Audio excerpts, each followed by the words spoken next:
आज आपके समक्ष 5वें सप्ताह के 5वें दिन कक्षा 2 के हिंदी भाषा की शिक्षण योजना प्रस्तुत है और प्रथम कालांश में हम मौखिक भाषा विकास पर कार्य करेंगे। सबसे पहले हम अपनी कक्षा का सौहार्दपूर्ण वातावरण करने के लिए बच्चों को कोई स्थानीय कविता या गीत पूरे हाव भाव के साथ सुनाएंगे और उसके बाद हम अपनी कक्षा व्यवस्था के अनुसार बच्चों को बिठा लेंगे और किसले की कहानी टपका का डर को अपने शब्दों में बच्चों को सुनाएंगे। आप अपनी तरफ से कहानी में कुछ भी शब्द जोड़ घटा या पात्रों को घटा बढ़ा सकते हैं। आप बच्चों को पूरे हाव भाव और आवाज़ में उतार चढ़ाव के साथ स्थानीय भाषा में कहानी सुनाएं। बीच बीच में उनसे बंद छोड़ के प्रश्न पूछें।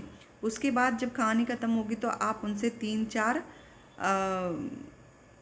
खुले छोड़ के प्रश्न पूछेंगे और फिर उनसे पूछेंगे कि आपको कहानी कैसी लगी, ताकि बच्चे अपनी अनुभव, कल्पना और तर्क के आधार पर उन प्रश्नों का जवाब दे सकें।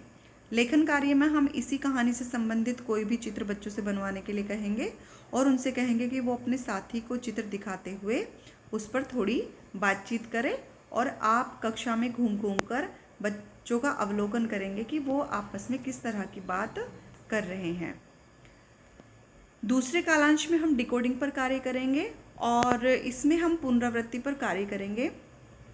वर्ण या अक्षर पहचान। पूर्व में उपयोग किए गए तरीकों से बच्चों को अब तक सिखाए गए वर्णों, अक्षरों की ध्वनि एवं प्रतीक पहचान कक्षा में प्रदर्शित सामग्री और पाठ्य पुस्तक सहज में उनको खोजने और अलग अलग तरीकों से उनको लिखने का अभ्यास करवाएंगे। ब्लेंडिंग में हमने अब तक जो भी तरीके अपनाए हैं उनका उपयोग करते हुए सिखाए गए वर्णों और अक्षरों से मिलकर बनने वाले शब्दों को मिलाकर पढ़ने का अभ्यास करवाएंगे। शब्द पठन में अब तक जो भी हमने चार्ट पेपर पर या शब्द दीवार पर जो भी शब्द लिखे थे, बच्चों का ध्यान उनकी तरफ आकर्षित करते हुए उन शब्दों को पढ़वाएंगे। इसके पश्चात अब तक सिखाए गए वर्णों, अक्षरों से बनने वाले 4-5 परिचित सरल शब्दों को बोर्ड पर लिखें और उनको एक साथ पढ़ें। फिर बच्चों को दोहराने के लिए आप कहेंगे। इसके लिए कार्यपुस्तिका से आज के पाठ से भी कुछ उदाहरण आप ले सकते हैं। इसके बाद बच्चों को 3-4 सरल शब्द देखकर सुनकर लिखने का अभ्यास करवाएं। आप उन्हें 3-4 शब्दों का इमला बोल सकते हैं, सरल शब्दों का। उसके बाद लेखन कार्य में हम बच्चों को कार्यपुस्तिका के पाठ 37 पर कार्य करने के लिए कहेंगे और आवश्यकता अनुसार उनकी सहायता करेंगे। शिक्षण प्रक्रिया की जब आप समीक्षा करोगे तो आप देखोगे कि क्या सभी बच्चे हमारी शिक्षण प्रक्रिया में प्रतिभाग कर रहे हैं, वो कार्यपुस्तिका को पूरी तरह से पूर्ण कर रहे हैं। अगर कोई बच्चा नहीं कर पा रहा, उसको कोई समस्या आ रही, तो आप उनकी पहचान करेंगे, उनसे बातचीत करेंगे और उनकी सहायता करते हुए उन्हें कार्य करने के लिए प्रोत्साहित करेंगे। ये कक्षा 2 का हमारा आज का कार्यपत्रक है।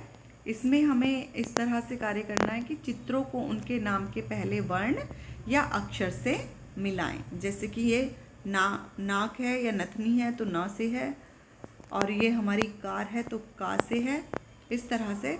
उसके बाद हमारी ये जो ग्रिड है, हमारी जो क्रमिक ग्रिड है और एक हमारी अक्रमिक ग्रिड है, तो इसको बच्चों को पढ़ने के लिए बोलें।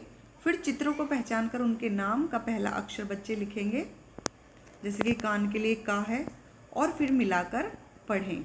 यहाँ पर बच्चे मिलाकर पढ़ेंगे माँ, माँ, मामा। ये कार्यपत्रक आप डिस्क्रिप्शन से जाके डाउनलोड कर सकते हैं।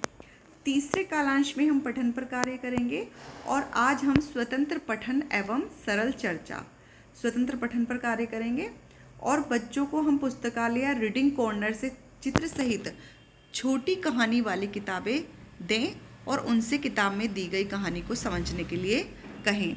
बच्चे जब चित्र देखेंगे तो उनसे पूछेंगे कि आपको चित्र देखकर क्या लग रहा है कि कहानी में क्या होगा। बच्चों को किताबें उलटने पलटने का समय दें और उन्हें आपस में बातचीत करने दें। 2-3 बच्चों से उनकी किताब की कहानी को चित्रों के आधार पर अपनी भाषा में बताने को कहें। बच्चे जैसी भी कहानी बताएं उसे स्वीकार करें।